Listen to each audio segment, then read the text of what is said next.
मैं हूं आपके साथ नम्रता शर्मा। वो कहते हैं ना, रस्सी जल गई लेकिन ऐंठन नहीं गई। संजय राउत के साथ भी कुछ ऐसा ही हो रहा है। उद्धव सरकार गिर गई है लेकिन संजय राउत जिस तैश में थे उसी तैश में अब भी नजर आ रहे हैं। यही वजह है कि उनके एक के बाद एक ऐसे बयान सामने आ रहे हैं जो हर किसी को हैरान कर रही हैं। अब उन्होंने महाराष्ट्र की जो नई नवेली सरकार बनी है यानी कि शिंदे सरकार, उस पर ही सवाल उठा दिए हैं। इतना ही नहीं, उन्होंने ये भी कह दिया है कि महाराष्ट्र में वर्तमान में यानी कि मौजूदा समय में कोई सरकार है ही नहीं। उन्होंने कहा कि जो शिंदे गुट के विधायक हैं, जो उनके नेता हैं, उनको तो कभी भी अयोग्य करार दिया जा सकता है। उन पर अयोग्यता की तलवार लटक रही है, तो ऐसे में कुछ भी कहना गलत होगा। वैसे राउत ने महाराष्ट्र के राज्यपाल कोश्यारी पर भी निशाना साधा। उन्होंने कहा कि राज्य में लगातार बारिश हो रही है, हैजा फैल रहा है और ऐसे में राज्यपाल कहां है। कुल मिलाकर देखा जाए तो संजय राउत एक बार फिर से मुखर होकर शिंदे गुट पर, शिंदे सरकार पर निशाना साधते हुए नजर आए हैं।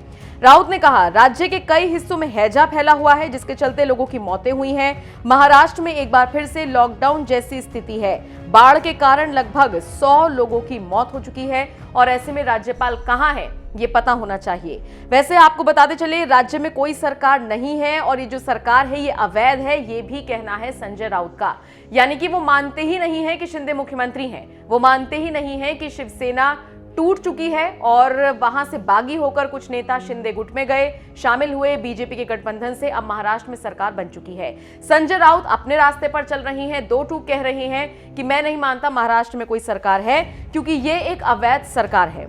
राउत ने कहा, राज्य सरकार के आंकड़ों के मुताबिक 1 जून से 10 जुलाई के बीच बारिश से संबंधित घटनाओं में 83 लोगों की मौत हुई। प्रदेश के स्वास्थ्य विभाग ने बुधवार को कहा कि 181 लोग हैजा से संक्रमित हुए, जिनमें से 5 की मौत हुई।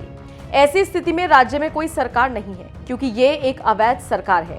बाढ़ राज्य में कहर बरपा रही है। राज्यपाल कहां है? वो कल तक हमें निर्देशित कर रहे थे, अब वो कहां है? राज्य के लिए अब उनके निर्देशों की जरूरत है।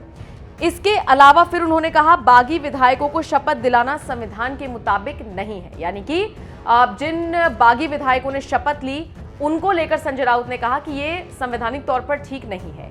देखा जाए तो राउत जिस तरीके से बयान दे रही हैं वो उनकी बौखलाहट साफ दिखा रहा है। वैसे आपको बता दें कि उद्धव ठाकरे से बागी होकर अकेले शिंदे निकले थे, लेकिन उनके पीछे पीछे कई शिवसेना के विधायक पहुंच गए। उसके बाद बीजेपी से गठबंधन हुआ और एट दी एंड जो नतीजा सामने आया वो आप सबने देखा। शिंदे मुख्यमंत्री बन चुके हैं, देवेंद्र फडणवीस उप मुख्यमंत्री बन चुके हैं और बीजेपी का ये दाव बहुत ज्यादा सक्सेसफुल होता हुआ नजर आया है। और यही बौखलाहट है जो न सिर्फ संजय राउत बल्कि उद्धव ठाकरे के बीच भी देखने को मिल रही है।